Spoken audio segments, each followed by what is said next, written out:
Hello, everybody. This is Jordan Abney, medical student and host of the Off-White Coat podcast. I'm currently in the midst of residency interview season, and in collaboration with Match Resident, I wanted to give a little update on my experience and pass on some tips that I wish I had known prior to interviews. First, let me say to anyone going in that it is a long one. The Zoom fatigue is real, and I thought I would be above it, but it really kicks in after the holidays. One tip that I could share is to schedule your most important interviews relatively early on to avoid fatigue. Now, this doesn't mean to go put your dream residency as the first one either. I would try to do a couple beforehand. That way that you're warmed up for your more sought after interviews. If you get the chance, though, I would schedule most of your more important interviews before Christmas break. That way you can avoid some fatigue for your more critical interviews and save the last couple months for any programs that may have waitlisted you or just to catch your breath. Because trust me, something is going to show up.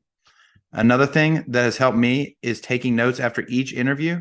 I put down the unique aspects of the program, the amount of shifts, whether it's a 4-week or a month block, food allowances, free parking.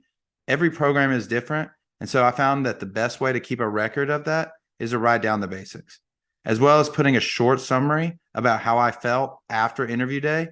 That really helped me recall some of my earlier interviews and how I felt about those interviews during that time.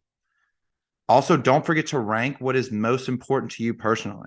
So I gave a couple of things like academic prestige, salary, demographics, a 1 through 5 ranking on what really meant the most to me. And it made it way easier to sort through the programs. Also, make sure to look up the program prior to interview day. Most of the programs have some kind of qualities outlined online. And you don't want to be the person that goes into that meeting and asks the PD something that was spelled out on the first line of the introduction. Some of these programs really had good resources and descriptions outlined in their program.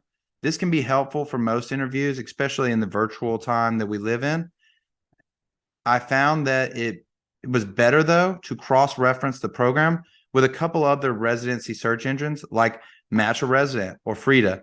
Match a Resident was very beneficial because of the reviews from interview day, and it gave me a better understanding of what to expect when I was interviewing there.